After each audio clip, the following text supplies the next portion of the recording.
And welcome back for the fourth episode now of the Mainly Hoops podcast. And here we are on now day two of college basketball. Games are finally back. Exciting first day yesterday. Day two, not so thrilling with some of the games tonight, probably highlighted by Arkansas or Central Arkansas and BYU. So nothing too thrilling. But first night, didn't really disappoint. I know we were talking yesterday.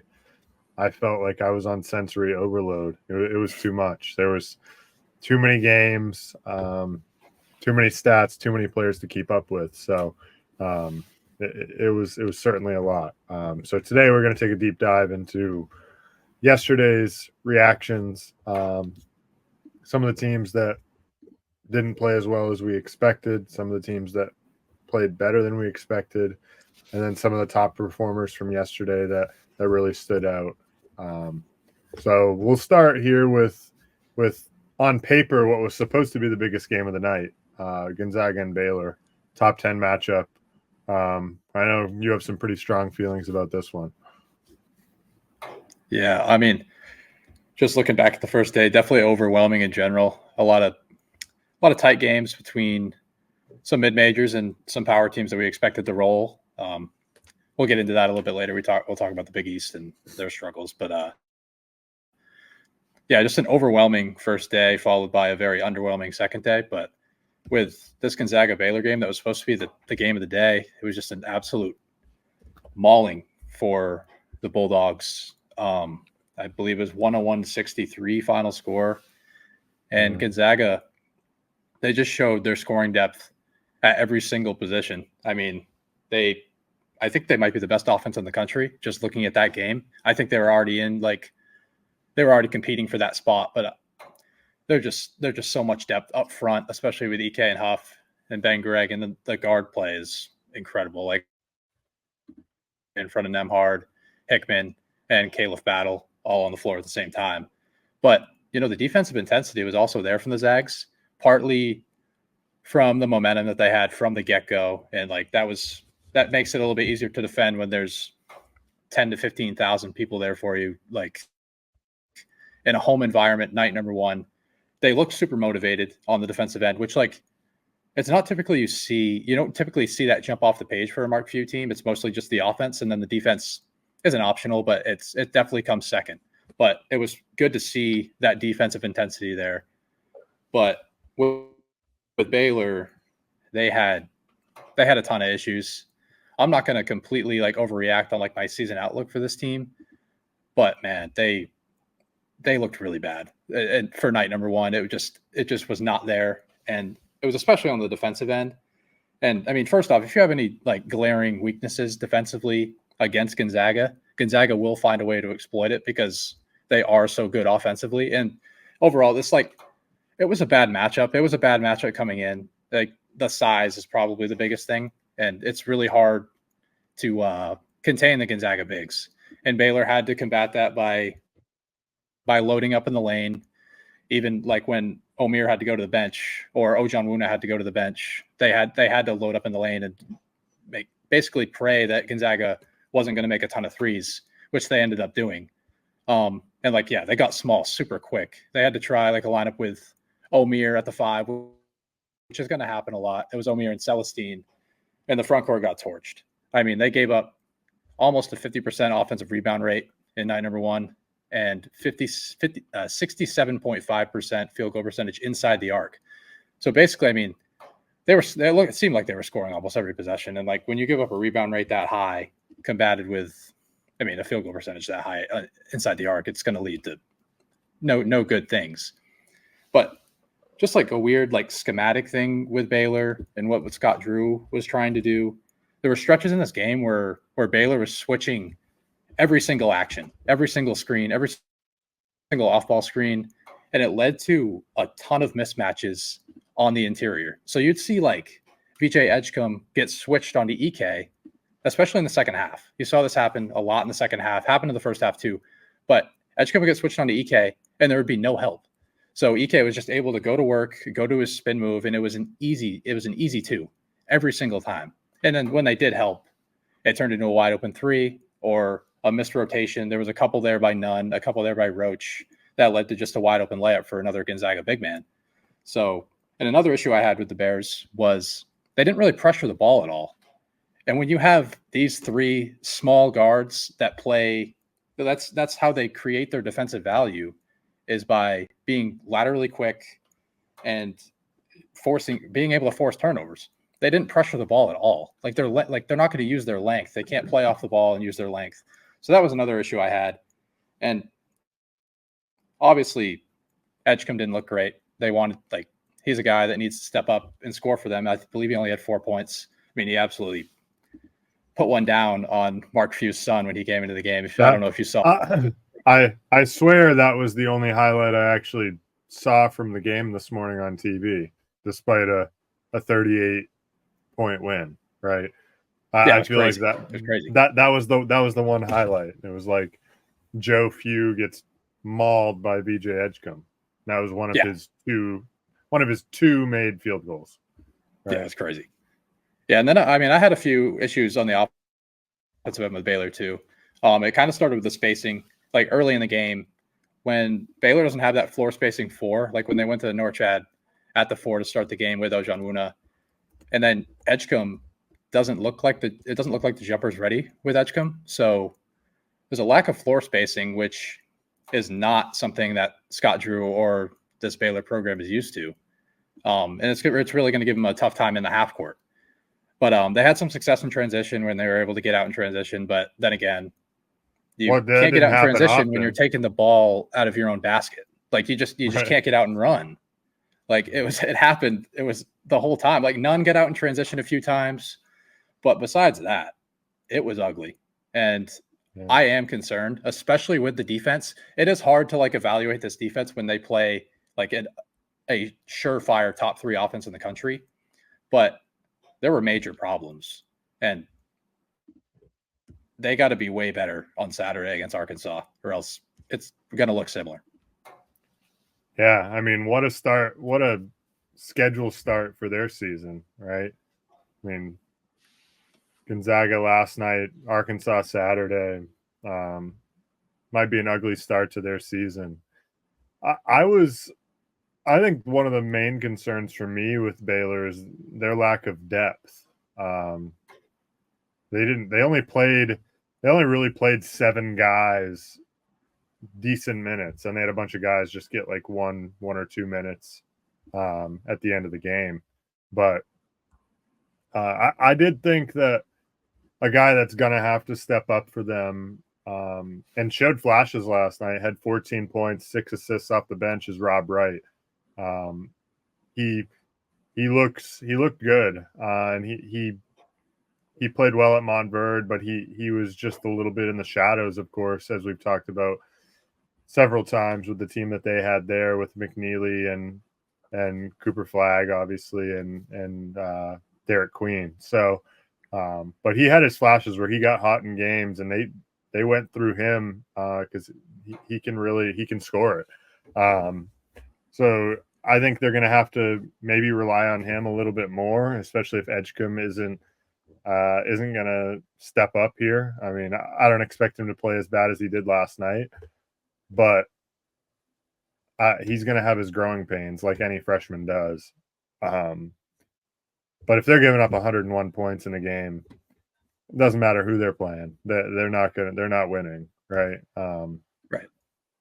I mean, giving up the looks that they were giving up, and like you talked about with the switches, Gonzaga was getting whatever they wanted, right? They scored, I think 49 at the half, and I thought, Baylor might be able to claw back a little bit, and then lost the second half by 19, also giving up 52 points in the second half. I'm certainly. I had Baylor in my preseason Final Four, and I'm starting to pump the brakes pretty hard on that. I don't want to, like you said, I don't want to overreact too much yet. But, and I did know that, with this team, younger, newer group of guys, it might take a little bit of time for them to play well together, learn Scott Drew's system. and I think if Gonzaga and Baylor played each other 2.5 months from now, middle of conference season, I expect this game to look a lot different. Now, I do think Gonzaga is a bad matchup for them because of the size issues, but I think this game would look a heck of a lot different. Yeah, I mean, Baylor, like their guards defensively just didn't look anywhere near the way I thought they were going to look. I mean, they got hit, they got punched in the face right from the jump. So maybe that kind of drained their energy, their defensive intensity a little bit. Like he wasn't playing with a ton of energy. He showed flashes of like how good he can be defensively, but like blocking EK on the interior, meeting him at the top, he looked really good there. But overall, the energy level from basically all the guards didn't look great, and like they were missing Langston Love too. So once he gets into the mix, they'll be fine. And I did think Rob Wright looked really good, and he honestly like could take over the point guard duty, at least in like some capacity, because Roach isn't a true point guard. Like they were going to have to do this by committee. So with Rob Wright coming in, like it's going to give. He's an explosive guy. Yeah, explosive guy. So, yeah, and I feel like all we've done is rant about Baylor and how bad they were, but I mean, credit to Gonzaga. Honestly, they looked really good. I had my reservations about them coming in, and I felt like they were one of those teams that was maybe ranked a little bit too high in the AP poll. But I still think they might be. I'm not sure. We'll see how things shake out. They got a good matchup on opening night against Baylor, but they certainly they looked really good and knocked down 13 threes. That definitely helps. But Battle looked good. Hickman, Ike, of course. Nemhard didn't even really have to do much in the scoring category. He just kind of distributed. I think he had double-digit assists. So, I definitely credit to Gonzaga and Mark Few, obviously one of the best coaches in the country. Yeah, I think Mark completely outcoached Scott Drew last night too. So, I mean, that's going to be something I'm monitoring. With Scott Drew is like he's lost all of his assistants that he like came up with, and like those guys are now at pretty good programs. Like Jacobs went to FAU and Tang's now at K-State. Like the defense dropped off when Tang left. So, and he's running a good defense over there in Manhattan. So, yeah, I'm gonna keep my eye on it. But yeah, Drew's still a great coach. I'm not saying he's a bad coach, but yeah, no, I mean you don't stay 23 years at a school like Baylor if you're not a great coach, right? So, anyway, that's enough about that game. I mean, we probably spent more than enough time on a 38-point blowout. Now, shifting gears to what was probably viewed as the second biggest game of the night in Vegas, the Hall of Fame Classic, Texas and Ohio State. I know both of us in our last episode talked about how we thought Texas would probably win a close one. That wasn't the case. Ohio State came out right from the jump, ready to go, and really punched Texas in the mouth. They made 14 threes, which was certainly a surprise to me. They're 14 from 28 from three. John Mobley, freshman, came in and hit three in the first half, two of which were from Curry range. Looks very confident out there. Bruce Thornton's shot looks a lot better.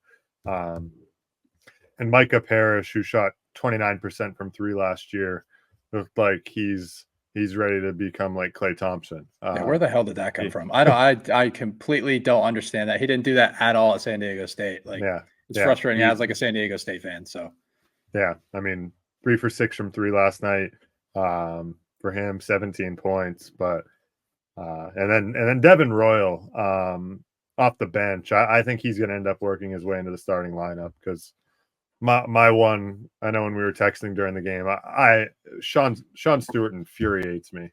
He's not very good. And I just don't like that double big lineup. I think Royal gives them a lot more versatility.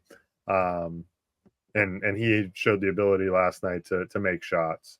So I think ultimately it's probably going to end up being Royal down the stretch as it was last night.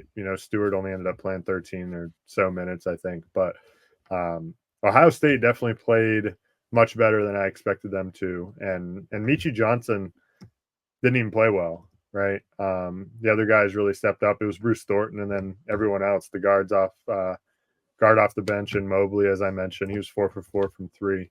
But that they looked good. They certainly looked good and forced Texas into a lot of uncomfortable possessions offensively. I thought that was one of the more striking things. Now I don't know if that was Ohio State's defense as much as it was Texas's just lack of organization. They seemed very unorganized offensively, almost to the point where as a Texas fan, I was ready to turn it off, early in the second half because it was just there was no sort of rhythm. Kaluma was just going into these ISO situations, and I remember at one point Spiro Didis, who was calling the game, made a comment about how Kaluma's been awesome tonight, and it really made me wonder what he was watching. Kaluma was just forcing shots, not just a lot of ISO situations, and that's not really his game, right? He needs to be more of that complementary player. Granted, I don't know if he saw maybe an opportunity last night where Tremont Mark was out, right? So someone had to step up, and he thought, okay, that's going to be me. But it's not him. He can be a solid player for them, but that's not what they need him to do. And then some of the other guys, Onyema's very frustrating to watch. And this was a concern coming in for me. Their front court depth, right? It's Shedrick and then Onyema, Jason Kent if they want to go small, Kaluma. But Jason Kent didn't look very good. He got some open looks, missed them. Just kind of the speed of the game seemed a little bit faster than what he's used to. Definitely wasn't encouraging for me looking at Texas's performance. I was surprised they didn't get Jordan Pope more involved. The lone bright spot was Trey Johnson. However, I'm not sure the shot making, given the difficulty of the shots that he was taking, is sustainable. No, not at all. I mean, Pope not really being involved was pretty concerning. That's a guy that I thought was going to be pretty good here. I mean, obviously it's only one game in, but it didn't look like his game or anything really popped about him.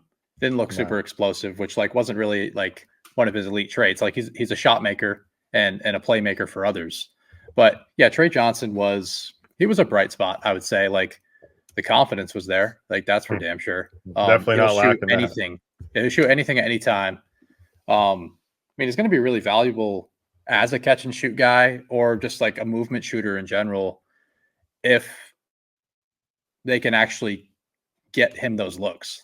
They just look completely lost. I mean, obviously there's a lack of continuity, and I wasn't expecting this offense to light it up, but the ball was just sticking way too often.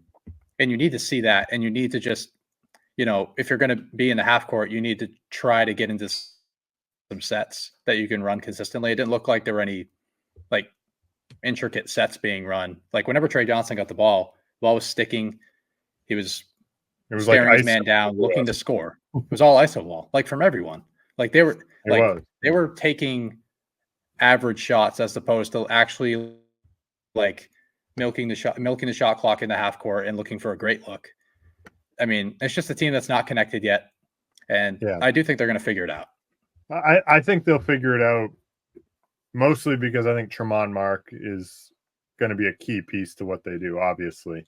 But his ability to get downhill as a player, get into the lane, will give them an added element because they don't really have that in a guard right now. I mean, Trey Johnson can do that, but Jordan Pope, Julian Larry, that's not really their game.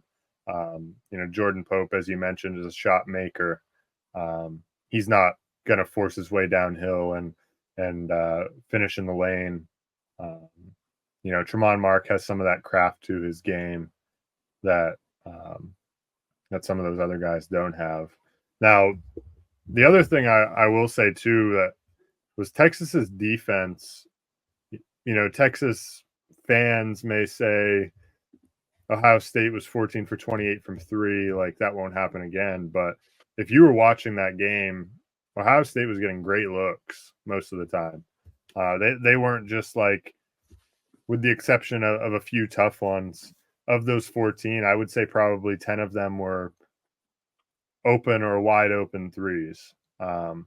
So I was concerned with Texas's defense a little bit. I thought that they gave up way too many open looks, and maybe that was part of the game plan. Is like, okay, Ohio State isn't a great 3-point shooting team, so we're gonna give up some of those open looks. But I mean, they're all Division I players. If you leave someone open, I mean, any of us could make some of those shots that they had last night.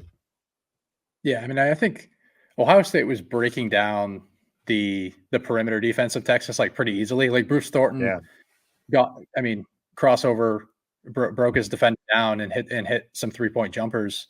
And Mobley, like, he's not hitting those shots every single night, but he proved that like he's a guy that you need to respect. He's a guy that you need to limit help with. And I mean, the guy just made tough shots. Ohio State isn't like going to be this great offense, in my opinion. Like, no, front court has concerns like with who's going to step up in that area. Parrish isn't going to be this elite shot maker every single night. Like, he's not putting up 17 a game. I would be surprised unless if he got double digits or like 11, unless like he just completely overhauled his game in the offseason as a fifth-year senior. Yeah, but I don't really see it. I mean, I'll give him credit. They looked really good.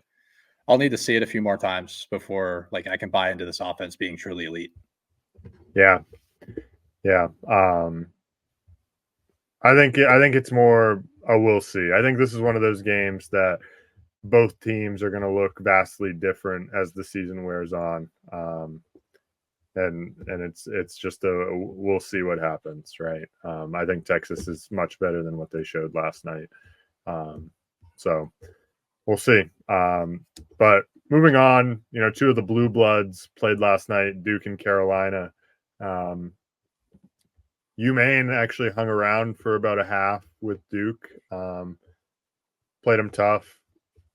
They made some tough shots. But Duke ultimately pulled it away and won by 34 or something like that, if I remember right. And Carolina was in a tight one. I didn't watch a ton of this game, but I know that they were in a tight one with Elon until very late in the second half before they eventually pulled away. But Carolina's got a tough one coming up this Friday, and so that definitely, put a light bulb off in my head of like, okay, are they ready for this? Probably not. Yeah, I personally didn't see a ton of either one of these games. But I mean, the parts that I saw, I mean, Knipple and Flag for Duke, like they looked apart. I mean, the Flag's stat line, like of 18, 7 and 5 with a couple steals is like, that's the exact stat line that you're going to see on most nights. Like, he's not going to go out there, light it up, give you 35, but he's going to do it in all facets of the game. And the playmaking was impressive with him. Getting to 5 assists was pretty big there. And Ms. Proctor and Foster didn't seem to look like they made any ginormous leaps. But Carolina, they're frustrating. Those guys. Yeah. Oh, for sure. Duke's guard. So Duke's guard play, I think, it's very concerning. Foster, I know, ended up with 11, but if you watch the game, I watched most of the first half. I just wasn't very impressed. He took some bad shots. Didn't look super fluid. Like they're playing. No offense, but they were playing UMaine, right? UMaine's going to compete in the America East this year, but Duke's supposed to be one of the top teams in the country. And him and Proctor both weren't very impressive. Proctor had 0 assists, 0, as a guard that was supposed to have taken this leap. So I don't know.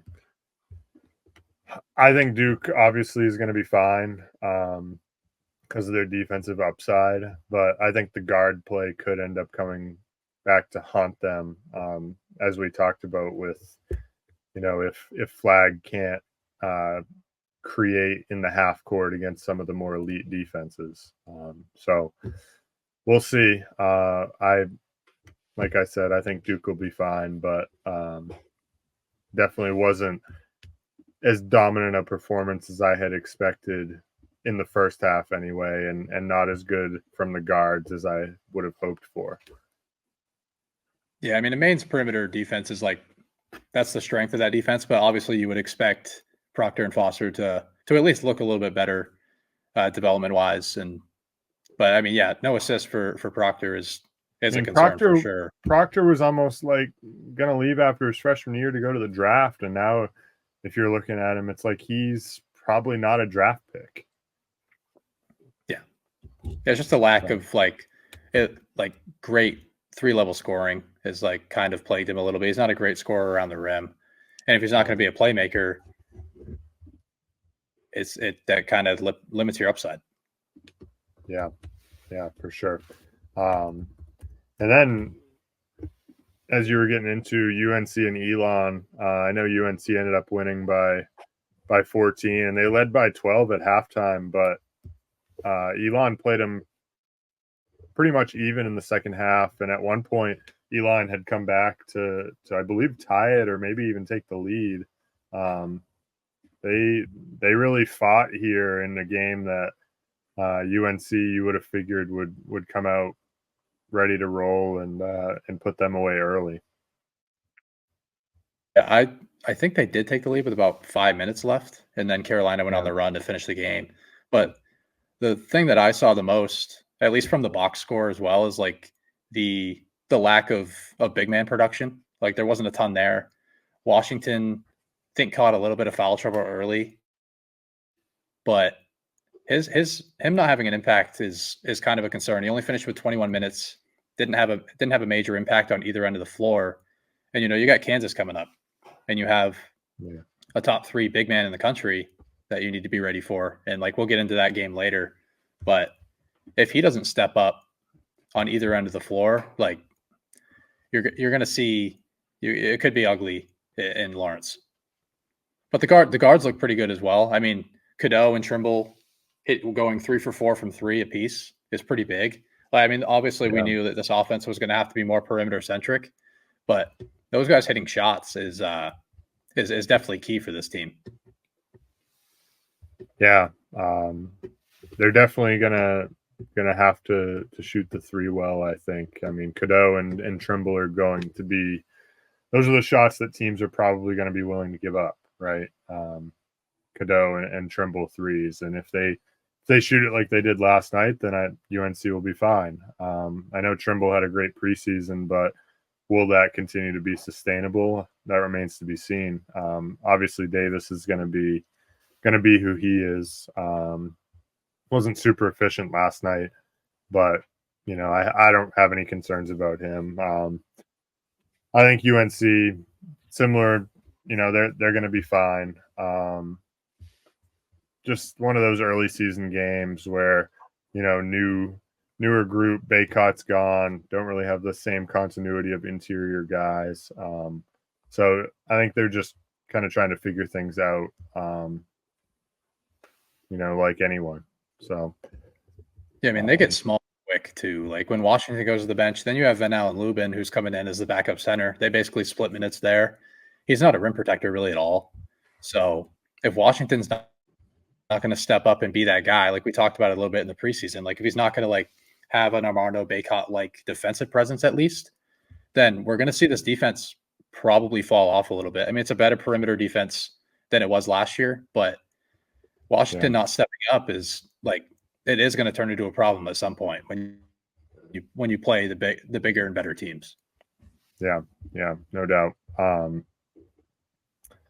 Moving on to another team ranked in, I think they're 13th, and went on the road at UCF and squandered a lead late, lost 64-61, Texas A&M.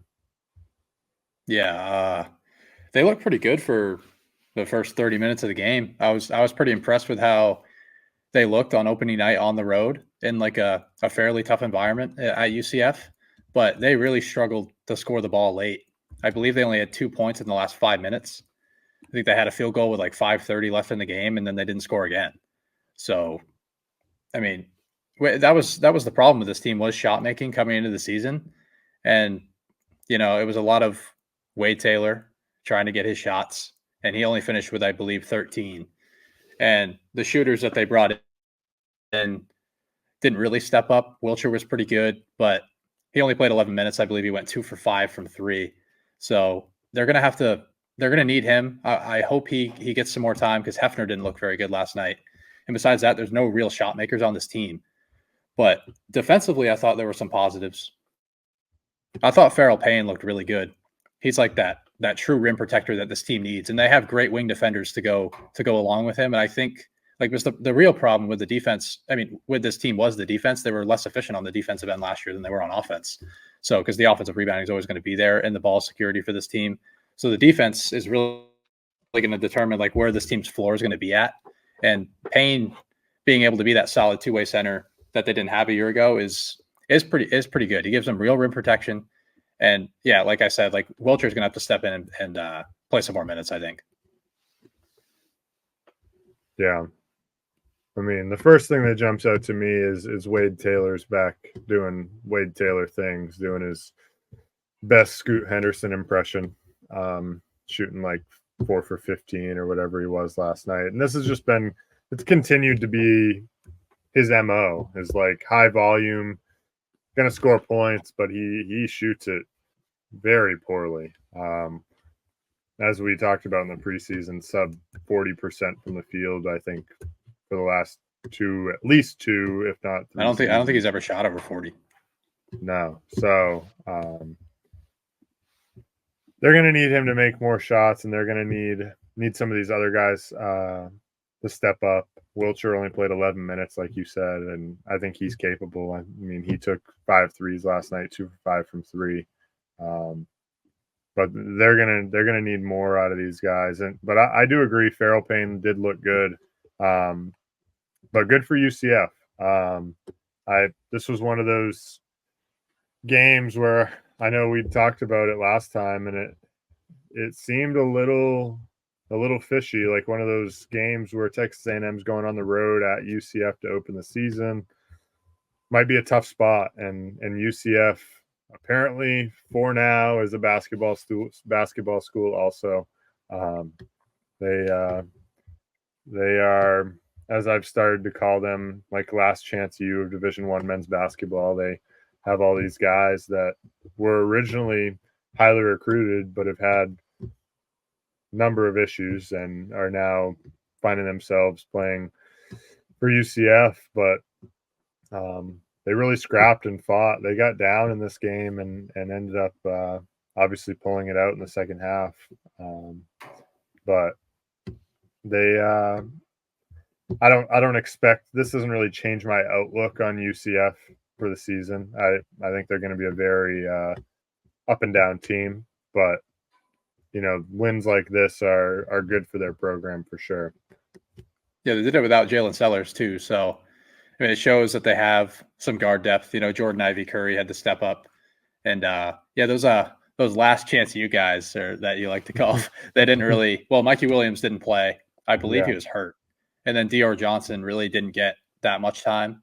So it remains to be seen. Yeah, it remains to be seen how much time or how much of a role they're going to have here. But they do have some guard depth, and it showed without Sellers, who went down in the preseason with like a really weird injury. I believe it was a head injury or a hip injury, maybe. It escapes me right now, but it's good. Yeah, definitely good for those guys to step up. Yeah. And then how about if I pronounce this wrong, Mustafa Thiam or Thame or however you say it. 6 blocks in 22 minutes. Yeah, he's a lengthy 7'1", 7'2". Like that's the type of big that Dawkins likes. So yeah, granted he did foul out in 22 minutes, but he had 4 fouls in the first 4 minutes of the second half. He had no fouls in the first half, 4 before this under 16 timeout. It was incredible to watch. Crazy, but yeah, I mean, if he can protect the rim like that, 6 blocks in just 22 minutes, I mean that's going to be a massive massive thing for them. Yeah, and that's what made that UCF defense great last year. They had a pair of rim protectors up front. And they lost all those guys. So, I mean, coming into the year, the defense was the concern because Johnny Dawkins is typically a defense heavy, like that's how he likes to build his programs. And hey, if he can step up, like maybe they create a little bit more balance and maybe they can make a run up through the Big 12 or at least up to the middle of the pack. Yeah, no, I think they can compete in the Big 12 this year a little bit. But,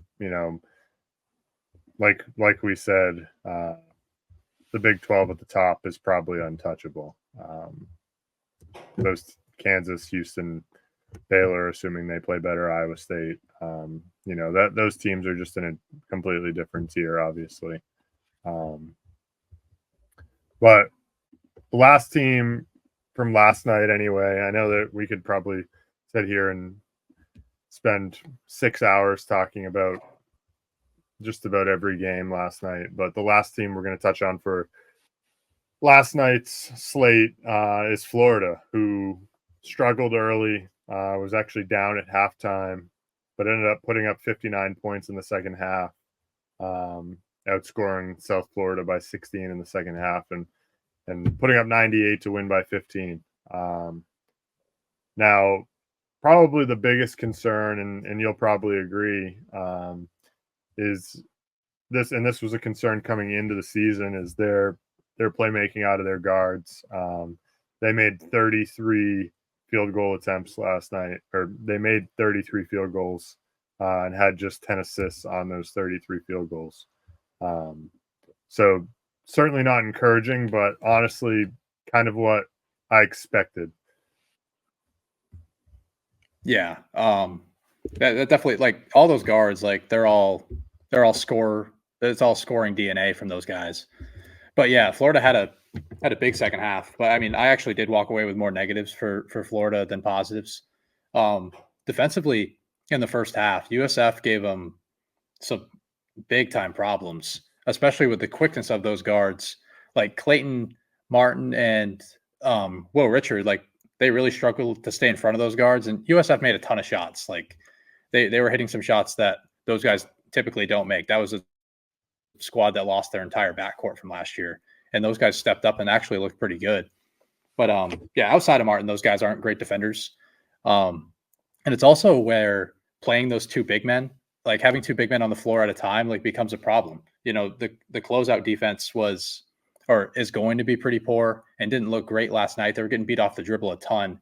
And, like quick teams like USF are going to take advantage. And like, obviously Golden likes to have those two big men on the floor for his offensive rebounding ability. Like I believe they were like second or third in the country last year.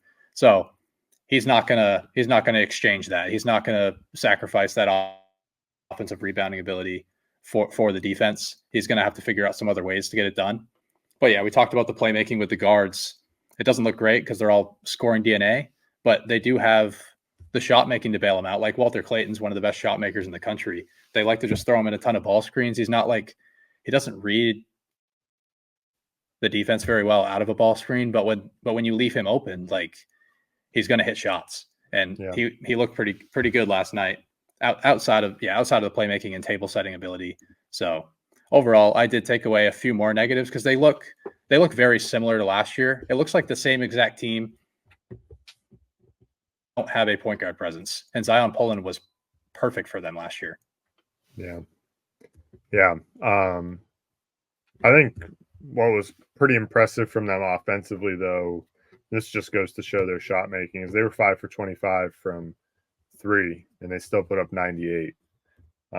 So they're obviously, as Todd Golden loves to do, they're going to play fast. They're going to score a lot of points. But defensively, they're going to need to be better. And Chinyelu was not what I had hoped. Now maybe that's just kind of a one game thing. But I hope to see more from him moving forward. But they kind of went away from him last night and were playing more Tommy Houck, later. And Houck didn't even really play a great game, but I know they definitely have a lot of faith in him as a player. And if they're going away from Chinyelu that early, it's not super encouraging because they're gonna need him.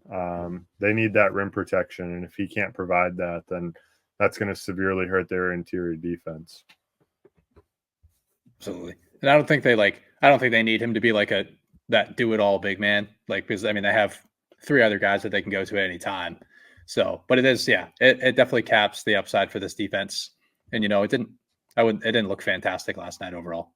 They did actually take care of the ball pretty well. I think it was like a 13% turnover rate last night. So pretty solid against a USF team that, they like to pressure and they like to find ways to force turnovers. And, they took care of the ball pretty well. But, I'll need to see it against the more elite defenses in the country because they did have problems with this last year. Like in the first 3 games of the year last year when Poland got suspended for, I believe he was playing in an invitational or something like that. He wasn't supposed to. But, yeah, the turnovers became a real problem there. And so, that's kind of where I have my problem still. Yeah. So, there were some other teams just that we want to quickly touch on. I know you were pretty impressed with what Purdue did yesterday, even though they did let Corpus Christi hang around a little bit. They did, yeah. They do look pretty promising, but mostly because of I really liked what I saw from guys like CJ on the perimeter, Miles Colvin hitting a bunch of shots, and Trey Kaufman-Renn and Daniel Jacobson. They look like the ideal big man pairing. I mean, Jacobson looked really good last night. They brought in Wilberg for a little bit. I think that's a guy that's going to get filtered out of the rotation. He did not look very good. He struggled with the quickness of the Corpus Christi guards. But same with Cam CJ Heide. Cox. Yeah, Heide didn't really play much either, but it's huge that CJ Cox stepped up and played perimeter, great perimeter defense. He was guarding the opposing point guard. He was guarding him 94 feet and, forced a couple turnovers in the backcourt, and he looked very good. And Miles Colvin hitting these open corner threes in the first half is it's absolutely what they're going to need. They're still going to have that rim gravity with these 2 big men. So it's big for them to hit shots. And yeah, for those 2 big men, it does look like the ideal starting front court. Kaufman-Renn's going to be that main operating guy. So he's going to be big for them. Jacobson doesn't look like he's ready to take on a big offensive scoring load, but defensively he looked pretty good, in drop coverage, in pick and roll, and he was defending the rim super well. Granted, it was against a smaller team in Corpus Christi, but he looked like he's ready to go right now. And then Braden Smith, I mean, he stuffed the stat sheet. He went for 12 points, 8 rebounds, 15 assists. He did have the 6 turnovers. It just happens when he kind of tries to play Superman at times and make the perfect pass. He was trying to look off defenders and make a no-look pass into the corner, and he had a couple turnovers off of that. But overall, they're going to run a ton of offense through him because the post-up game isn't going to be as frequent. But he looked good when he was operating in pick and roll, and he was making a lot of the right reads. Sometimes he was just trying to trying to make the perfect pass. But overall, I was impressed with what Purdue did, and I was impressed with these role players that I didn't really expect to have much of a role coming into the season. Yeah, no doubt. Now the other team you took note of, I know, was Louisville, who's finally without Kenny Payne. Yeah, I mean, that's probably the number one reason why I like this team is because he's gone. But Louisville is going to be super hard to guard this year. I mean, they're coming off a 50-point win here in yesterday's game. They won 93-45 against Morehead State, a down Morehead State team that lost a ton. If you can't guard the 3 at all 5 positions against this Cardinal team, that you're going to have a really tough time, and they're going to eat you alive. I mean, I think they shot 50% of their threes. 50% of their shots were from 3. They didn't hit them at a super high clip, but it's just the fact that you have to go out and guard that, and it opens up a ton of for Louisville. It's going to make them extremely tough to guard, especially with their versatile big men. Case and Pryor. James Scott's not super versatile, but you have Noah Waterman as well. those guys can all hit shots, and it's going to make them a super tough cover. Yeah, no, I'm as we talked about last week. Louisville's definitely a team I'm much higher on, obviously this year than in years past. It's good to see them getting back to maybe some relevancy. And only giving up 45 points in a fast-paced game is pretty encouraging. They have some super underrated point of attack defenders with like Chucky Hepburn, Javon Hadley's really solid. Edwards is fine, and then Corin Johnson really off the bench is pretty solid too. Yeah, they're going to keep teams away from the rim just because they can defend one-on-one so well. Yeah. Now for me, one of the teams that I was very down on coming into the season, and now even more down on, is Georgia. They won by 5 at home against Tennessee Tech. I didn't see a ton of this game, but you don't really need to see a ton to see that they beat Tennessee Tech by 5 at home, and had to really work for it. They were up 4 at halftime and played basically an even second half with them. With the lone bright spot really for them being Asa Newell, who seemed to look the part, had 26 points, missed all of his 3-point attempts, but really played well. Now some of the rim protectors that we might have expected in Cyril or Abson, they really didn't really do anything. Both played, I think, around 10 minutes. But yeah, Georgia, I think, might be the worst team in the SEC. I was higher on Vanderbilt, but still reluctantly put them in last place in my preseason rankings. But I think I'm ready to shift things around. I know it's very early, but not encouraged by what I saw from Georgia yesterday. Yeah, and it was kind of surprising that they went to RJ Godfrey to play the 5, or if you want to say he played the 4 and Newell played the 5. But yeah, I thought they would play Abson and Cyril a little bit more. I think they got like 10 minutes apiece. 10 minutes apiece. Yeah. I certainly expected more from Cyril. Yeah. I mean, I'll have a little bit of pushback on them being the worst team in the SEC. I mean, you did see South Carolina go down to North Florida yesterday. So that'll make it a little bit harder for that team to get to the bottom. Oh, I mean, don't get me wrong. Carolina, they look depleted. South Carolina was another team that I was, as you can attest to, and you can go back and listen in other podcasts or read on the website. South Carolina, not a team that I'm high on whatsoever. They don't have. I think last year was really an anomaly.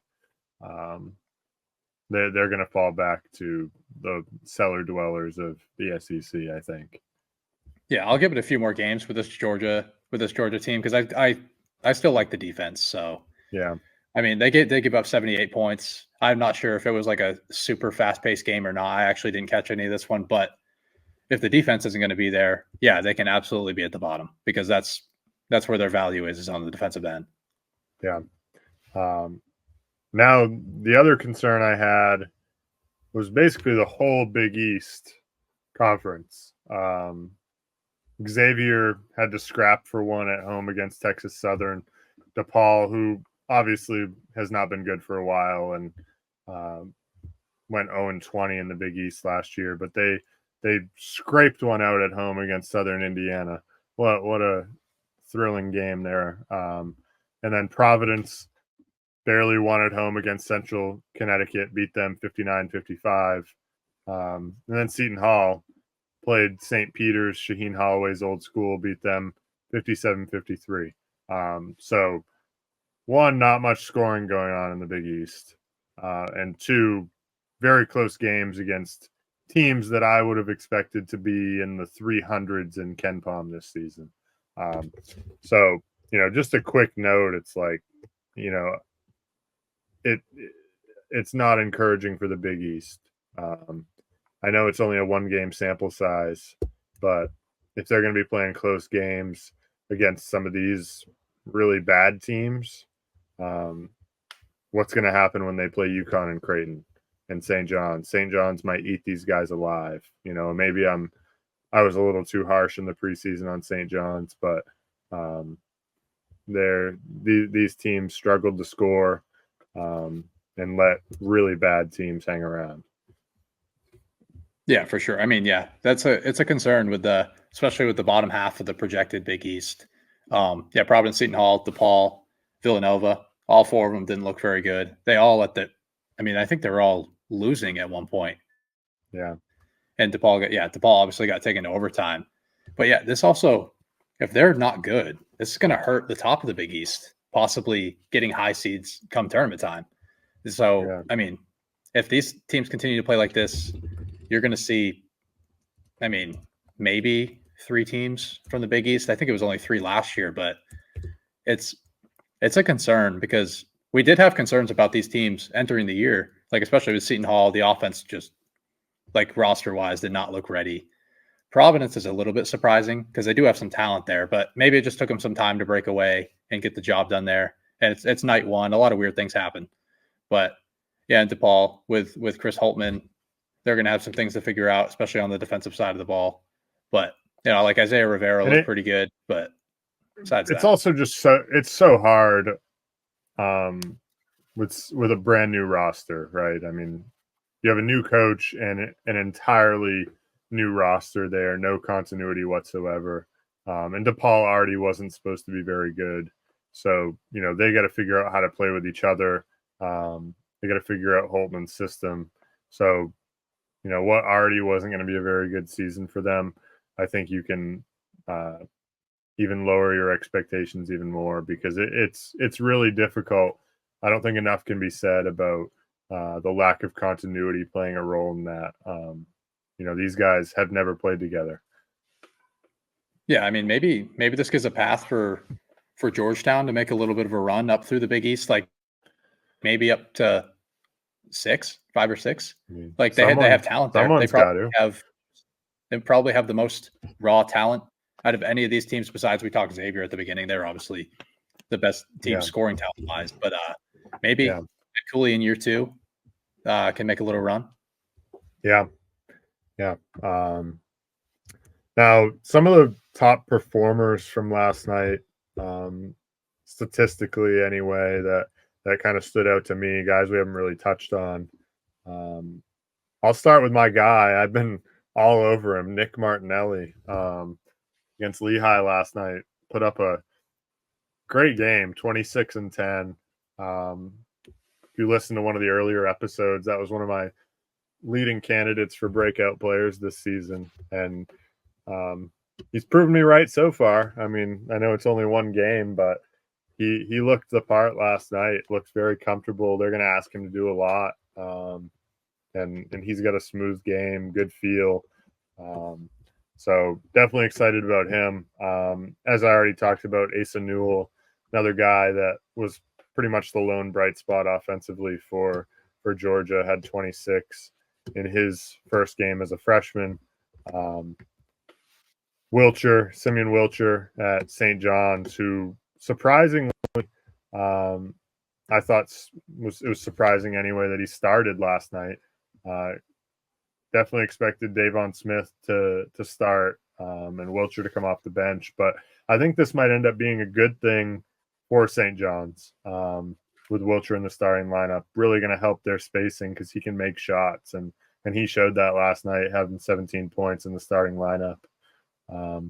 And then the final player for me was Derek Queen. I know they played Manhattan, so obviously not a great opponent for Maryland, but he put up 22 and 21 or 22 and 20. He had a 20-20 game in his first career college game, which, that's not very common. So definitely very impressive there for him.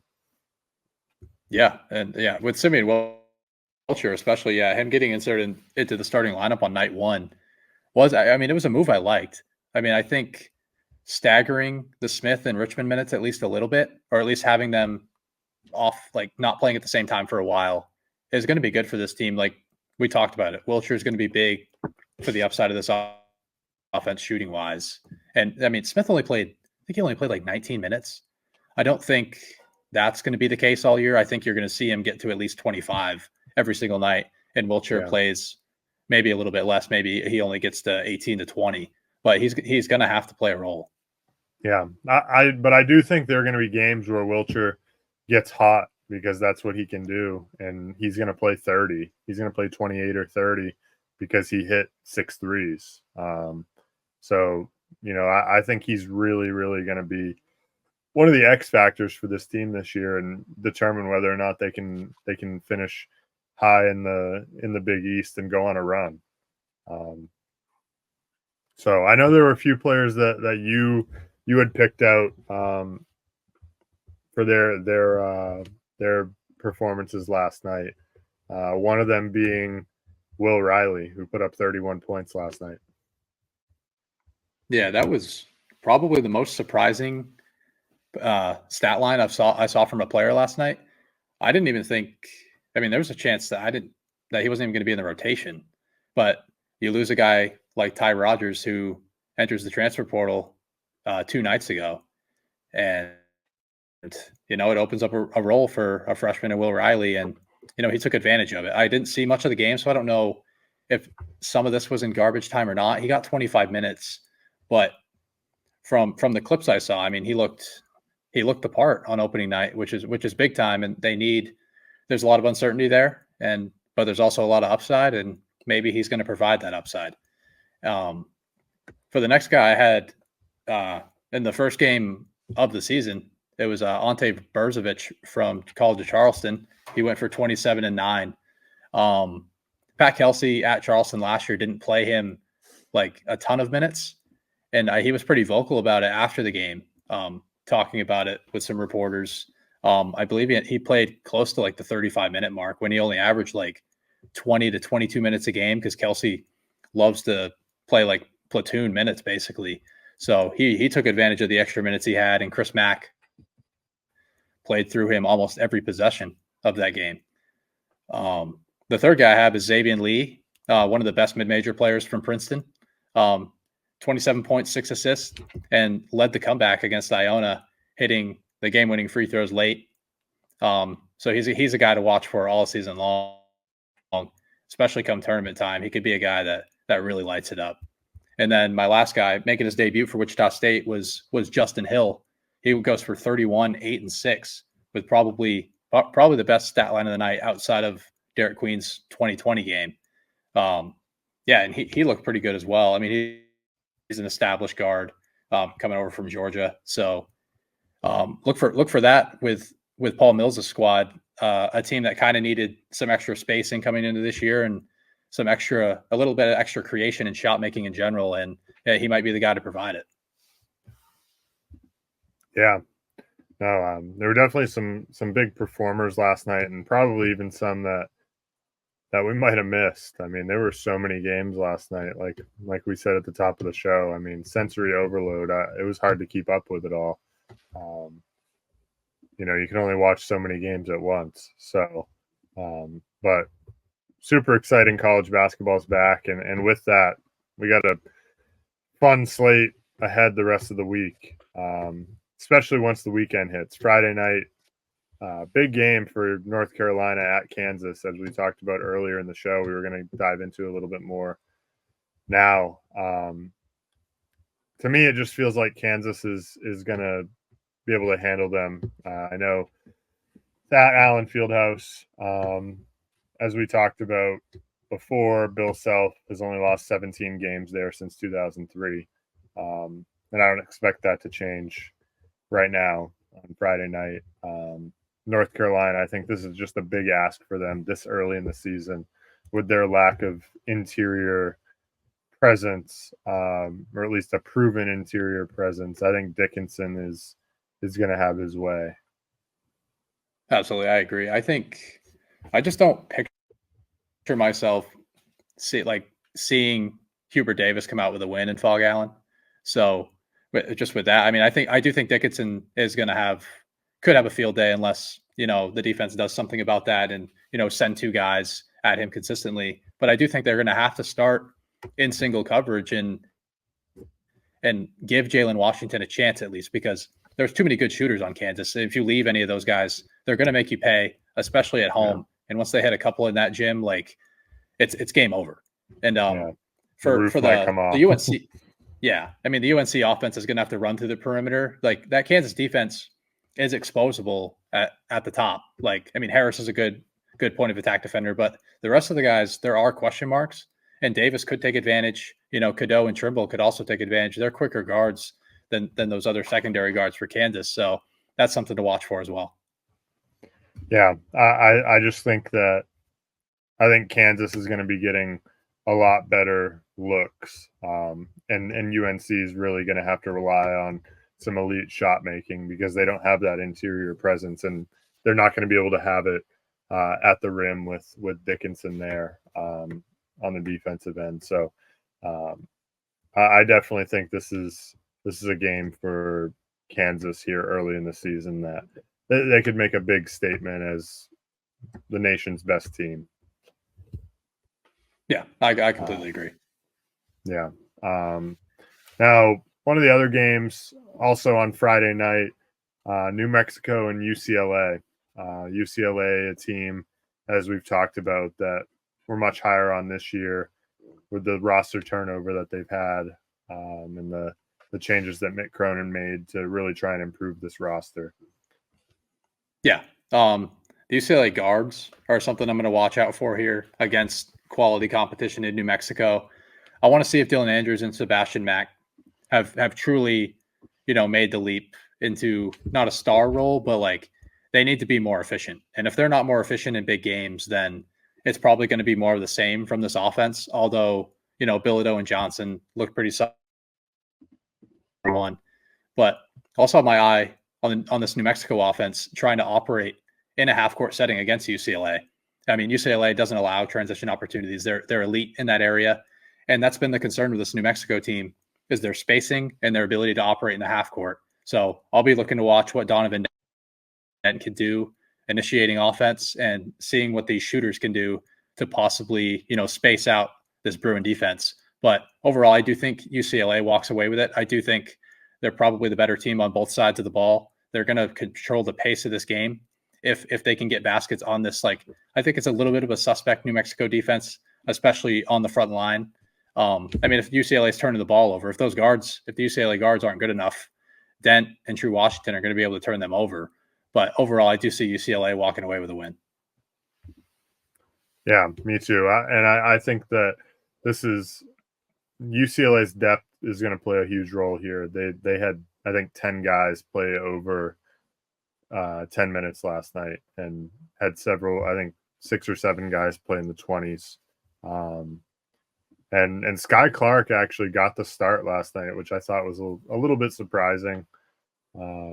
Sebastian Mack came off the bench and he played pretty well, had 12 points, shot at 4 for 7, so a little bit more efficient. But as you said, going to need to see it in some of these games against more quality opponents. So we'll see Friday night. New Mexico, solid team, but like you said, I think UCLA ultimately comes away with this one. And then on Saturday, we've got a few big games. One we already talked about at the top of the show a little bit, Baylor and Arkansas. Arkansas's first real test with new head coach John Calipari. Baylor's second big test in the first week of the season. So this will definitely be one of the games that I'm watching on Saturday. Yeah, absolutely. And, Baylor's going to have another test in the front court. I mean, Arkansas has 4 big men that they can go to at any time. So they're going to be challenged right away. They're not as daunting as these Gonzaga bigs, but it's going to be hopefully it's not a similar game plan as what they had because they're going to get torched again. But I'm interested to see the adjustments that they make. And I'm also just excited to watch these Arkansas guards in like a meaningful game. Watch them a little bit in the preseason. They look good. I'm excited to watch Boogie Fland. It's going to be a real battle at the guard position. But I'm going to give the slightest of edges to Arkansas here. I might be overreacting still from watching Baylor just get murdered on opening night. But I'll give the slight edge to Arkansas because they do have that size advantage and they're going to get on the offensive glass. And if Baylor can't adjust with their front court rotation at the very least, Arkansas has shooters or some competent shooting at least. Like I could see John L. Davis having a big day if they leave him open, and Wagner has looked better shooting wise, so he can make him pay too. Yeah, I'm on Arkansas here as well. I think Arkansas, for that reason of the size, Adu, Brazil, Big Z, Thiero. I think that those guys are gonna have their way. Obviously, not as daunting in the post up game as much, but more so on the offensive glass and what they can do there. I think Baylor will look better. I don't think they're going to lose by 38 to Arkansas, but I think it's a 0-2 start for Baylor. Kind of has them on this uphill battle. They're going to fall, I think, pretty hard next week in the AP poll, unless they can get back on track here. But I'm not expecting it, but I wouldn't be shocked. Now, one of the other games Saturday night, we have Auburn and Houston. Another big game with two of the top teams in the country. So that's one. That's another one I'll be certainly tuned into. Yeah, we haven't seen Auburn in live action yet, so they'll play Vermont on Wednesday. So it'll be interesting to see how they look to start the year. Bruce Pearl's talked about playing Janai Broome and Dylan Cardwell together, so that could be very interesting, especially in a game against Houston where Auburn might be able to get all over the offensive glass. Because if there's one weakness for Houston, it is on the defensive glass because they're so aggressive everywhere.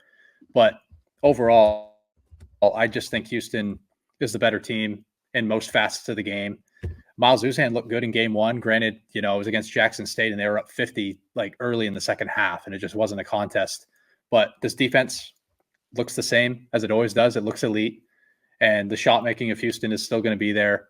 So I will give the slight edge to Houston against an Auburn backcourt that I wouldn't say is unproven, but they haven't had a ton of time together. And JP Pegues stepping up from the SoCon to the SEC and now playing probably the best team in the Big 12, if not the second best.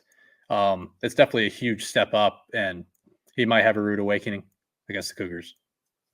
Yeah, I agree. I think Houston's going to get the job done in this one, and simply because of that, Broome's going to have he's going to do what he needs to do. He's an experienced guy, but the backcourt of Auburn has me a little bit concerned. I like Pegues, but coming over from Furman, I think that he's going to have a little bit of growing pains early on because it's just such a different game. And when you have to ask him to go play against Houston in week one of his career at Auburn, that's a big ask. So I think Auburn will be fine, but I think that they'll probably fall in this one. Yeah, and this game's going to be a bloodbath too. I mean, these teams play super hectic styles. Houston just flying all over the place defensively, and then Auburn loving to get up and down the floor, getting all over the offensive glass, playing really aggressive defensively as well. But if Houston can keep him in the half court consistently, like they're going to have to score on that Auburn defense a little bit, and they're going to have to do it through the offensive glass. And Uzan's going to have to be good creation wise. But if Houston can control pace, I think they win this game fairly easily. But if Auburn can find some efficiency on offense, I think it could be a super competitive game. Yeah.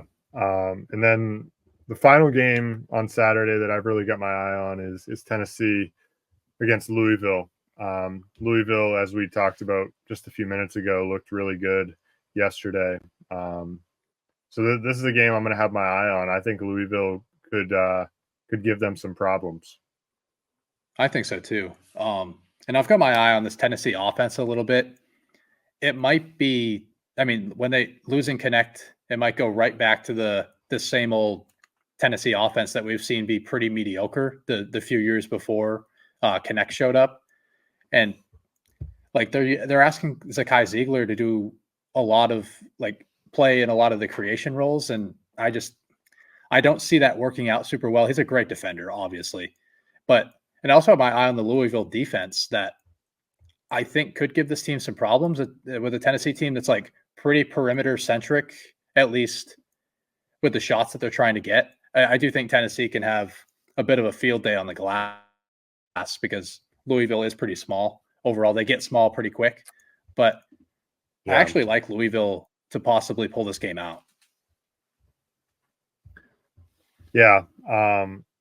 I think Louisville is definitely going to hang around. I'm probably still on the Tennessee side for right now. I need to see it a little bit more from Louisville first, but I like what they've done so far. I need to see it from their defense against a real team.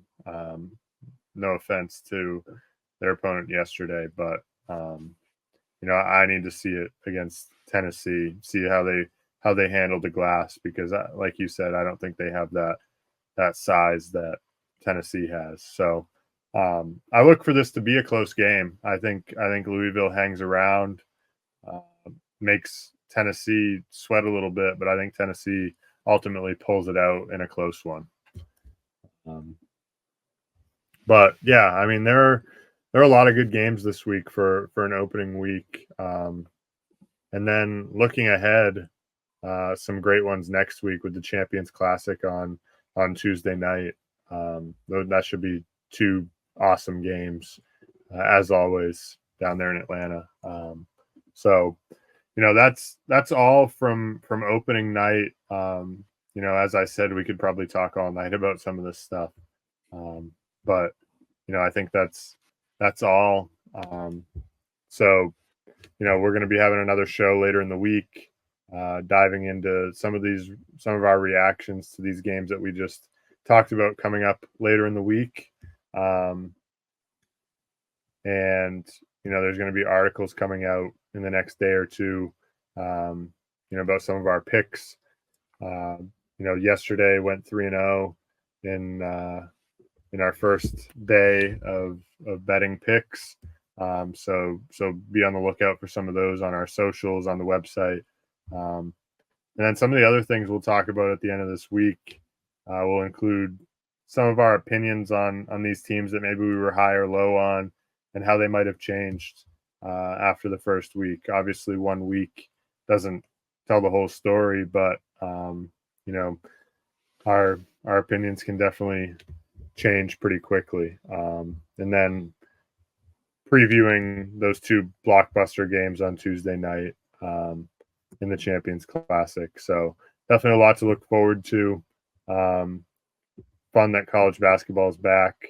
Kind of a dud today with the schedule, but back on track tomorrow, and more exciting games coming later this week. But thanks for listening, and we'll see you next time.